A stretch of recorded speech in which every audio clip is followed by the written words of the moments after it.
हम मिथिला के जे हमर बहिन सब छथि हुनका सबसँ कहऽ चाहै छी कि अहाँ अपना जीवनके किछु साल अगर दृढ़ संकल्प भऽ कऽ एकटा लक्ष्यके प्रति समर्पित करब तऽ सफलता अवश्य भेटत।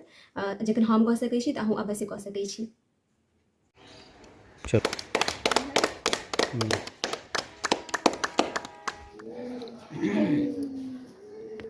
ई भेलै ठीक छै, भऽ गेलै।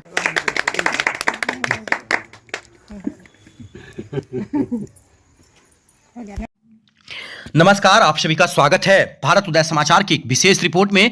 आप देख सकते हैं यहाँ अवंतिका कुमारी हैं जिनका सम्मान पाग चादर माला के साथ मिथिला परंपरा अनुसार किया जा रहा है। सीधे तस्वीरें बिहार के दरभंगा जिला के घनश्यामपुर प्रखंड क्षेत्र के गलमा गांव से दिखा रहे हैं। बता दें कि शिक्षिका की बेटी अवंतिका ने किया कमाल, माँ बाप का नाम रोशन कर दिया है। यहाँ पर देख सकते हैं सभी लोग उसे आशीर्वाद दे रहे हैं। सबसे बड़ी जानकारी दे दें कि क्षेत्र में और जिला में एक से एक छात्र छात्राएं हैं जो अपने जिला का नाम रोशन कर रहे हैं। लेकिन इस बीच अवंतिका ने कमाल कर दिया है। पहले ही प्रयास में सीडीपीओ बन गई हैं और सहरसा में वो पदभार ग्रहण कर लिए हैं। पूरा परिवार आज गौरवान्वित है, खुशी मना रहा है, मिठाई खिलाकर अवंतिका को आशीर्वाद दे रहा है। लगातार यहाँ पर देख सकते हैं इसी क्रम में समाज सेवी हों, क्षेत्र के लोग हों, सम्मान करने के लिए भी उनके घर पहुंच रहे हैं। गलमा की बेटी अवंतिका कुमारी ने बिहार लोक सेवा आयोग की परीक्षा में सफलता हासिल कर प्रखंड के साथ गांव का नाम रोशन कर दिया है। बताया जाता है कि गांव के इतिहास में पहली बेटी अवंतिका बनी जो गजेटेड ऑफिसर बन गई है। बता दें कि अवंतिका कुमारी को यह सफलता पर यही प्रयास में ही मिल गया है। अवंतिका कुमारी अपने घर दरभंगा में दादा के साथ रहकर स्वाध्ययन से ही तैयारी करती थी। उन्होंने बताया कि मुझे टेलीग्राम, यूट्यूब जैसे जो चैनल है उनसे काफ़ी मदद मिला है और कोरोना मेरे लिए वरदान साबित हुआ। कोरोना के समय काफ़ी समय मिला और वो पूरे दिन रात मेहनत करके आज उसी का फल है कि आज सीडीपीओ का पद हासिल हुआ है। बता दें कि घनश्यामपुर प्रखंड क्षेत्र के गलमा निवासी बिंदेश्वर मिश्रा की पोती वही दादा बिंदेश्वर मिश्रा पहले से ही रेलवे में थे और सेवानिवृत्त हैं और अब घर पर ही रहकर सभी बच्चों का पढ़ाई और देखभाल करते हैं। त्रिपेश्वर मिश्रा जो यहाँ किसान भी हैं और छोटा सा रोजगार भी करते हैं। माँ एकता मिश्रा जो शिक्षिका है। अवंतिका ने बताया है कि इनके बड़े भाई भी प्रतियोगी परीक्षा की तैयारी में लगे हुए हैं। उम्मीद है कि वह जल्द ही सफल होंगे। अभी ये बाल विकास परियोजना पदाधिकारी के पद पर सहरसा में पदस्थापित हो गई हैं। आगे चलकर अवंतिका कुमारी ने संघ लोक सेवा आयोग के लिए प्रयासरत है। वहीं अवंतिका कुमारी ने बताया है कि संगीत और पेंटिंग में उन्हें काफी रुचि है। अवंतिका कुमारी की इस सफलता से गलमा ही नहीं पूरे जिले में सभी जगहों पर चर्चाएं हो रही हैं। विशेष कवरेज देखिए, सभी लोगों तक शेयर करिएगा। आज हर जुबान पर है कि बेटी हो तो अवंतिका जैसा। अवंतिका ने क्या कहा है वो सुनाते हैं। उनके सफलता का राज क्या है। यहाँ बीच में उनके घर गांव में भी जो परिवार के लोग हैं वो एक दूसरे को मिठाई खिला रहे हैं। आज बेटी के कारण पिता का भी मान सम्मान हो रहा है। पाग चादर के साथ ग्रामीणों ने उनका स्वागत सम्मान किया है। यहाँ पर सभी लोगों तक शेयर जरूर करिए ज़्यादा से ज़्यादा। क्या कहना चाहती हैं पूरा जो सफ़र रहा है? जो मेरा चयन बाल विकास परियोजना पदाधिकारी के पद पर हुआ है, इसके पीछे जैसे कि हम सभी जानते हैं कि सिविल सर्विस एक ऐसा कॉम्पिटिटिव एग्जामिनेशन होता है जिसमें जितने भी अभ्यर्थी होते हैं कहीं ना कहीं उन्हें संघर्ष से गुजरना ही पड़ता है। तो इसी क्रम में मेरे जीवन में भी और इस तैयारी के क्रम में बहुत सारे संघर्षों से गुजरना पड़ा है। लेकिन आज जब सफलता मिली है तो खुशी बहुत हो रही है और साथ ही एक जिम्मेदारी भी आई है खुशी के साथ। तो ये तो संघर्ष के साथ ही सफलता आती है, संघर्ष के बाद ही आती है। बताएं कि बेटी क्या बनी है? बेटी सीडीपीओ बनी है। कैसे? अपना मेहनत के माध्यम से। कैसे बनी है? बीपीएससी के माध्यम से अपना मेहनत के बल पर बनी है। क्या मेहनत क्या करती थी वो? पढ़ाई करती थी। कैसे? कैसे अपने स्वयं पढ़ती थी, यूट्यूब चैनल से, इंस्टाग्राम से, इस सब के माध्यम से पढ़ाई की है। अच्छा, अवंतिका एक दिन पदाधिकारी बन जाएगी उसके ऊपर तो हमको 100% विश्वास था। क्यों, क्या कारण था विश्वास था बताइए? कारण था कि उसकी लगन बचपन से ही उसकी अपने ऑफिसर बनने की रुझान थी उसमें। वो अपना हमेशा 100% देती थी पढ़ाई लिखाई के। अच्छा, पढ़ाई लिखाई में इधर उधर से उसको कोई मतलब नहीं रहा। कितने भाई बहन है अवंतिका? 2 भाई बहन। एक भाई एक बहन? एक भाई और एक बहन। तो बड़े भाई हैं और छोटी बहन। कितना काम करवाते थे अवंतिका से घर में? वो जो डेली रूटीन है उतना ही करती थी। उससे ज़्यादा नहीं। जैसे मतलब घर का खाना बनाना ये सब नहीं था? खाना तो नहीं बनाती थी, हम्म। लेकिन साफ सफाई झाड़ू ये सब करती सब करती थी। दैनिक दिन स्नान ध्यान पूजा पाठ करती थी, मतलब घर का काम करते हुए पढ़ाई करती थी? पढ़ाई करती थी। अच्छा, तो खुशी हो रहा है आपको? बहुत खुशी हो रहा है। क्या नाम है आपका? अंजना कुमारी एकता। क्या कहेंगे जो और लड़कियां हैं, जो और छात्राएं हैं, उनको क्या मैसेज देंगे? अवंतिका के जैसे बनने के लिए क्या मैसेज देंगे? यही देंगे कि उसी की तरह अपना मेहनत करें और पढ़ाई करें, स्वयं पढ़कर आगे बढ़ें। कोचिंग और ट्यूशन मैंने नहीं रखता है, विद्यार्थी खुद पढ़कर इतना मुकाम हासिल कर सकती है। तो अवंतिका कोई मतलब ट्यूशन वगैरह नहीं जाती कुछ थी? नहीं की थी, घर पे रह के? घर पे रख के, घर में बंद होकर अपना पढ़ती रहती थी और कहीं नहीं ये जाती थी। पहले और पहले ही प्रयास में वो सफल भी हो गई। पहले प्रयास में? पहले प्रयास में गांव में कैसा माहौल है इसके बनने के बहुत बाद? खुशी का माहौल है, बहुत खुशी बहुत का। खुशी का। Thank you. तरफ से ये था। तो ये घर में सभी का सपोर्ट मुझे मिला और मेरे चाचा जी हैं, दादाजी, पिताजी, सबका सपोर्ट इसमें रहा है, मेरे भाइयों का सपोर्ट रहा है। सबकी एक इच्छा थी कि ये कुछ कर सकती है, अवसर भी प्राप्त हुआ है तो कुछ करे। और मैंने अपनी पढ़ाई जारी रखी और मेरा भी एक ये लक्ष्य तय हो गया था कि सिविल सर्विसेज में आना है। बीपीएससी की तरफ जब रुख मोड़ा है तो शुरुआत में भटकाव होता है क्योंकि इसका सिलेबस भी बड़ा है और शुरुआत में ऐसा होता है कि हमें जो परीक्षा का पैटर्न है वो भी समझने में थोड़ा समय लगता है। तो कुछ समय ऐसा लगा कि भटकाव सा, लेकिन फिर लगातार प्रयासरत रहते हुए, प्रयत्न करते हुए मैंने जब क्वेश्चंस का पैटर्न देखा, सिलेबस को देखा, फिर कैसे कैसे परीक्षा आगे बढ़ती है उसके बारे में देखा, तो धीरे धीरे पढ़ने का जो है चलता रहा। घर में कोई थे क्या? घर में अभी तक बीपीएससी से तो कोई संबंधित नहीं है। तो फिर बहुत सारी कठिनाई भी आई होगी समझने में? जी कठिनाई आई है, लेकिन जैसे कोरोना रहा तो वरदान और अभिशाप दोनों के रूप में सामने आया, तो उसमें एक वरदान की तरह साबित हुआ कि टेलीग्राम के माध्यम से, यूट्यूब के माध्यम से बहुत सारी जानकारी मिली जिससे सरल हो अब गया। ये रह गया। बिल्कुल नहीं, इसका दो तरह से प्रयोग पर तो डिपेंड करता है कि बच्चा उसका कैसे प्रयोग करता है।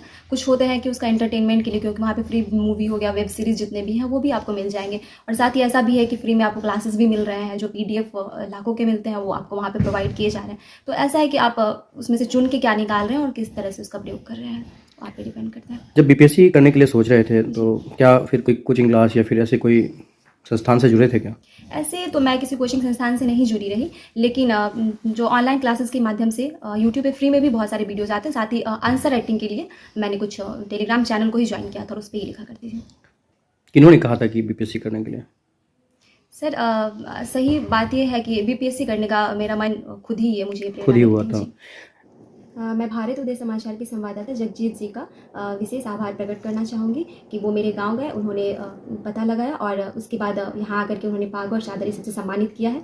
साथ ही मुझे एक मंच प्रदान किया है जहाँ पे मैं अपनी आवाज़ आप सब तक पहुँचा सकी, तो इसके लिए उनका बहुत बहुत धन्यवाद। क्या नाम हुआ? अवंतिका कुमारी, क्या बने हैं? बाल विकास परियोजना पदाधिकारी, कहाँ? सहरसा में। कोरोना का जो समय था उस समय पढ़ाई जो है अच्छा, मेरे हिसाब से वो बहुत ही अच्छा एक समय रहा जहाँ पे अगर आप घर बैठे थे तो उस समय जी। पढ़ाई को आप जारी रख करके अच्छा मुकाम हासिल कर सकते थे। उसी समय बहुत सारे रिजल्ट्स भी आए थे, बहुत सारे टॉपर स्टॉक देखे थे, तो उसी के माध्यम से मुझे भी पता चला कि इतने सारे प्लेटफॉर्म्स हैं जिसका प्रयोग करके हम आगे बढ़ सकते हैं। और किसी ऐसे व्यक्तित्व से मेरा परिचय नहीं हुआ, लेकिन हाल ही में 1 साल पहले मेरे एक चाचा जी हैं जशेरे, तो उनका रिजल्ट आया था, तो वो भी कहीं ना कहीं एक प्रेरणा आपको देता है कि हम उनका वो कर सकते हैं, तो आप भी अगर प्रयासरत रहे तो कर सकते हैं। और बहुत सारे ऐसे प्रेरणा स्रोत रहते हैं। देखिए पढ़ाई तो करते ही थे और साथ ही दादी माँ मेरी बहुत मुझे सपोर्ट किया था, हालांकि वो बहुत ही अस्वस्थ रहती थी। मैं चाहती थी कि बहुत ज़्यादा भार उन पर ना पड़े, लेकिन फिर भी उनका भी ये था कि बंद करके तुम पढ़ो, तो सुबह को और शाम को क्या मेरा कर जो पाती कार्य थी होता था। वो? क्या कर पाती थी आपके लिए? और दादी माँ मेरे लिए वो चाहती थी कि कोई भी शोरगुल ना हो, कहीं भी शोरगुल ना, अगर पढ़ रही है तो अगर कोई यहाँ बात करे तो वो मेरा दरवाज़ा बंद कर देती थी। वो मेरे लिए दूध, बादाम, क्योंकि इन सब का मैं खुद उतना ख्याल नहीं रखती थी, तो उन सब का पूरा ख्याल रखती थी। पढ़ाई लिखाई में कोई डिस्टर्बेंस नहीं होना चाहिए। काफ़ी सीरियस थी वो पढ़ाई के जी, प्रति बिल्कुल, आपके लिए? बिल्कुल। अब ये बताएं कि जो तैयारी आप कर रहे थे, किन किताबों का सहारा लिया आपने या फिर किन प्लेटफॉर्म का सहारा लिया? यूट्यूब में कौन से चैनल का सहारा लिया?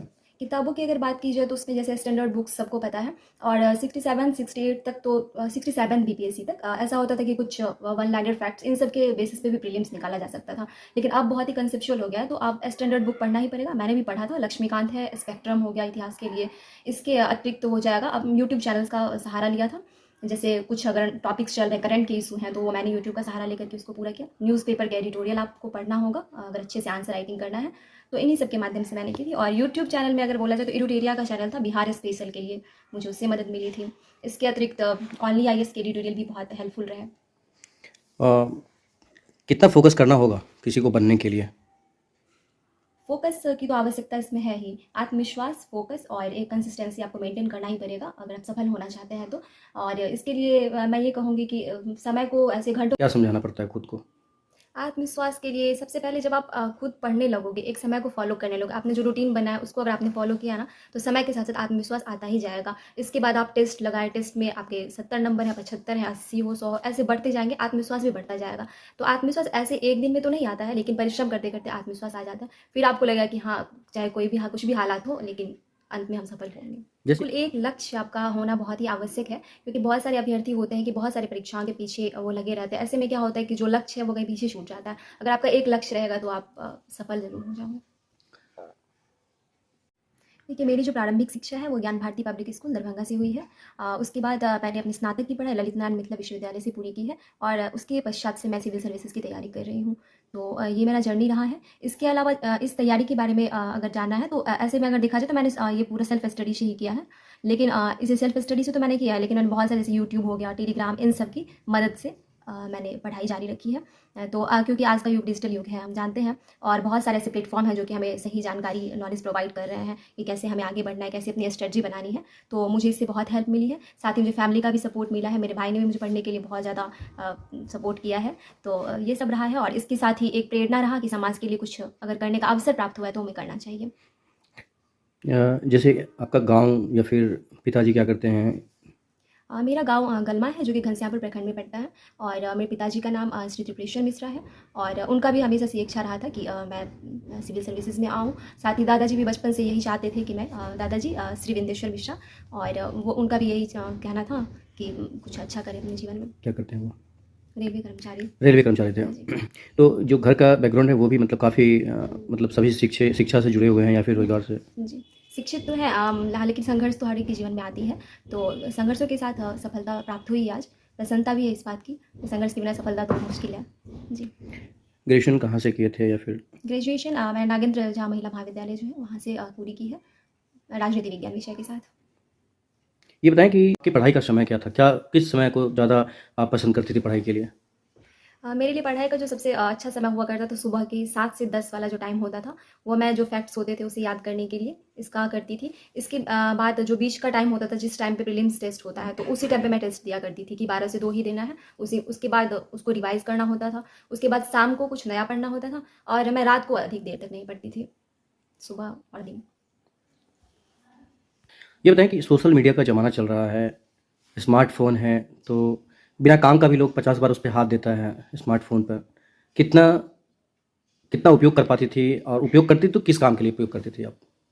सोशल मीडिया का यूज़ तो चूँकि मैंने अपनी तैयारी घर में रह के की है, तो मैंने इसका प्रयोग किया है। उसमें टेलीग्राम ऐप का मैं प्रयोग करती थी, जिसमें डेली एडिटोरियल आ जाते थे, उसमें कुछ क्वेश्चंस के PDF आ जाते थे विभिन्न कोचिंग संस्थान के। इसके अलावा यूट्यूब का प्रयोग तो हम करते ही हैं। मैंने इसके अलावा फेसबुक, जैसे इंस्टा, इन सब का प्रयोग नहीं किया था। हाँ, व्हाट्सएप का प्रयोग मैंने किया है। पूर्णतः बंद, मतलब जी, कभी यूज ही नहीं किया अकाउंट आपने? नहीं है। तो क्या लग रहा है कि ये सबसे बड़ा मंत्र यही है, या फिर? सबसे बड़ा मंत्र ये नहीं, सबसे बड़ा मंत्र जो है अपने आप पे आप कितना नियंत्रण रख पाते हैं वो होता है। क्योंकि आप फेसबुक, इंस्टा नहीं चला रहे हो, इसके अलावा भी तो बहुत सारे डिस्ट्रैक्शन हैं। तो आप उससे कैसे अपने आप को बचा के रखते हो, और एक जो 8 घंटा 7 घंटा का आपका शेड्यूल है उसको कैसे फॉलो करते हो, वो सबसे बड़ा मंत्र है, कंसिस्टेंसी। पदाधिकारी बन गई हैं, कितना खुशी हो रहा है? पदाधिकारी बनने पे खुशी तो हो ही रही है। साथ ही मुझे लगता है कि ये खुशी से अधिक जिम्मेदारी का एहसास कराने गांव परिवार से क्या आशीर्वाद मिल रहा है? गाँव परिवार के लोग भी बहुत खुश हैं और आशीर्वाद दे रहे हैं कि और आगे बढ़ना है। लोग घर पे भी आ रहे हैं क्या? जी बिल्कुल, जैसे कि हाँ, जैसे कि आप ही आए हैं। हाँ, और मतलब सम्मान करने के लिए? सबसे पहले तो उन्हें अपने आप में आत्मविश्वास होना चाहिए। अगर उन्होंने एक लक्ष्य तय किया है तो उसे प्राप्त करने के लिए उन्हें आगे बढ़ना चाहिए, निरंतर प्रयास करना चाहिए। और अगर आपके पास एक लक्ष्य होता है तो संसाधन अपने आप ही आते जाते हैं और आप उनके माध्यम से आगे बढ़ते जाते हो। तो ये मतलब खुद को सोच करके कि मेरे पास नहीं है, या मेरे पापा कमज़ोर हैं, गरीब हैं, या मेरे परिवार गरीब है, तो ये सोच करके लोगों को रुकना नहीं चाहिए। अगर तैयारी कर रहे हैं तो क्या कहना चाहती हैं? उन्हें ये दृढ़ संकल्प होना चाहिए कि हाँ, बहुत सारे संघर्ष आते हैं। उन्हें ये भी पता होना चाहिए कि सभी के जीवन में कुछ न कुछ संघर्ष होता है, लेकिन वो उससे आगे बढ़ते हैं। इतनी सारी प्रेरणास्पद जो कविता, कहानी या फिर जो महापुरुषों की गाथा है, वो भी तो यही प्रेरणा देती है कि अगर संघर्ष भी है जीवन में, फिर भी आप उसमें राह बना करके सफल हो सकते हैं। मैसेज क्या देंगे? मैसेज क्या देंगे आने वाले जो छात्र छात्राएं हैं, क्या मैसेज देंगे उनको? मेरा मैसेज उनके लिए यही है कि आप कर्तव्यनिष्ठ होकर के, दृढ़ संकल्पित होकर के और एक लक्ष्य पर नज़र रख के आगे बढ़ने को प्रयासरत रहें और अवश्य सफलता मिलेगी। बीपीएससी में रैंक सीडीपीओ के लिए जो के लिए 68वीं रैंक है उसमें। प्रथम प्रयास में ही उन्होंने जो अपनी सफलता हासिल की है। अच्छा, जी, कितने बच्चे हैं आपके? हमारे मेरे दो बच्चे हैं, एक लड़का और एक लड़की। क्या करते हैं जो लड़का है? लड़का वो भी जो सिविल सर्विस की ही तैयारी कर रहा है और ये भी दोनों भाई बहन साथ में रह करके ही घर से ही जो है तैयारी कर रहे हैं। आप क्या करते हैं? हम स्वरोजगार हैं और अपने माता पिता की सेवा में लगे हुए हैं। मतलब किसान कहा जाए या फिर क्या? स्वरोजगार किसान ही बोल दीजिए। जी जी। और मतलब छोटा मोटा दुकान भी चलाते हैं? जी जी, थोड़ा छोटा मोटा दुकान, मतलब पूरे जीवन यहीं पे? जी जी। गांव घर में बताया जाता है कि जो किसान हैं, गरीब है, बच्चे ज़्यादा आगे नहीं बढ़ पाते हैं, फिर कैसे क्या पैसे का इंतजाम किए, कैसे बच्चों को बढ़ाए? जब कभी भी बच्चे पढ़ने के लिए जाते होंगे या कभी पैसों का कमी हुआ होगा, तो ऐसे में खुद को कैसे संभालें? और आज देखिए बच्चों को होता तो कैसे? हाँ, अब उनको पता नहीं चले और जैसे तैसे मैंने अपने हिसाब से मैनेज करके उनको जो पढ़ाई का खर्चा जो है दे देते थे। हाँ, मतलब क्या पैसा का कमी भी कभी कभी ऐसा होता है कि जीवन में? कभी कभी जो गृहस्थाश्रम में तो कभी न कभी तो जो परेशानी तो हो ही जाती है, आर्थिक तंगी तो आ ही जाती है, लेकिन वो हम अपने स्तर से जो उसको क्लियर कर लेते थे ताकि उनको पता नहीं चले कि ये आर्थिक तंगी के कारण जो मेरी पढ़ाई पे किसी तरह का जो है परेशानी हो। तो आज बेटी ने तो कमाल कर दिया है ना? जी, क्या कर दिया है बेटी? बेटी ने जो अपने पूरे समाज की, पूरे गांव का जो नाम रोशन की है और मेरे परिवार का भी नाम रोशन की है। और मैं यही शुभकामना अपने पूरे इलाके की जो बच्चियों से यही कामना करता हूं प्रभु से कि हर बच्ची इसी तरह जो है सो अपनी मेहनत के बल पे सफलता हासिल कर अपनी मुकाम पे पहुंचे और समाज का नाम रोशन करे।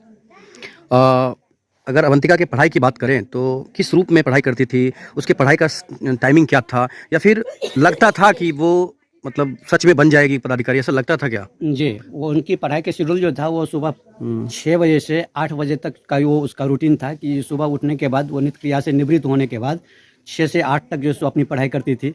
फिर उसके बाद जो सो घर का जो भी है जनरल वर्क वो जो करती थी और उसके बाद फिर स्नान ध्यान सब कुछ से निवृत्त होकर फिर पुनः जो सो अपनी पढ़ाई में जो सो लीन हो जाती थी। फिर 4 बजे तक वो पढ़ती थी। फिर उसके बाद 1-2 घंटा जो सो इधर उधर चाय पानी की और फिर उसके बाद 7 बजे से लेकर लगातार 12 बजे रात तक जो सो अपने समय अध्ययन पे जो सो व्यतीत करती थी। बचपन से क्या हाल था उसका? क्या बचपन मतलब से ही वो शरारत करती थी, नटखट थी, या क्या पढ़ाई लिखाई में मतलब? नटखट नहीं थी, पढ़ाई लिखाई के प्रति जो सो बचपन से ही उसका रुझान था और संगीत और पेंटिंग में भी जो सो वो सबसे अव्वल रही है। जैसे मिथिला पेंटिंग और संगीत, मैथिली लोकगीत का जो है उनके पास जो सो सारा है। जब कभी भी आप चाहें आप उनसे जो सो सुन सकते हैं और उससे हमारे पूरे समाज में जो ऐसा है वो प्रभावित होते हैं। उनकी आवाज़ सुनकर पूरे समाज जो है ना एकत्रित हो जाते हैं कि कौन सी बच्चा जो है इतनी अच्छी जो है सो गा रही है। जैसे हमारे गांव में दीपावली का फंक्शन होता है, उस फंक्शन में वो आती हैं कभी कभार तो वो गाती हैं। जी गाती हैं। अच्छा, ये बताइए कि आप कितने भाई हैं? हम 2 भाई हैं। 2 भाई हैं। आप बड़े हैं या छोटे हैं? हम बड़े हैं। तो वो क्या करते हैं दूसरे? वो भाई, उनका नाम क्या हुआ? उनका नाम अखिलेश्वर मिश्रा है। अच्छा, वो लेखा परीक्षा अधिकारी पंजाब गवर्नमेंट में है। पंजाब में है। जी जी। अच्छा, चंडीगढ़ में, अभी पोस्टेड चंडीगढ़ में है।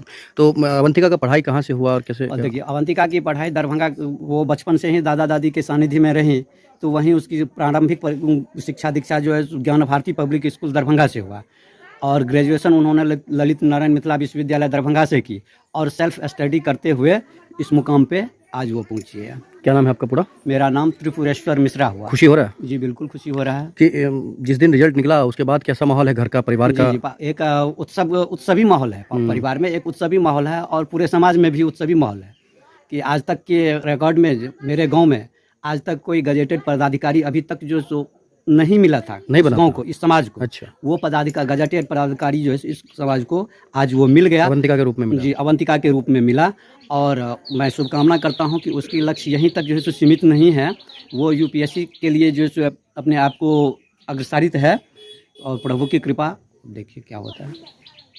चलिए, थैंक यू।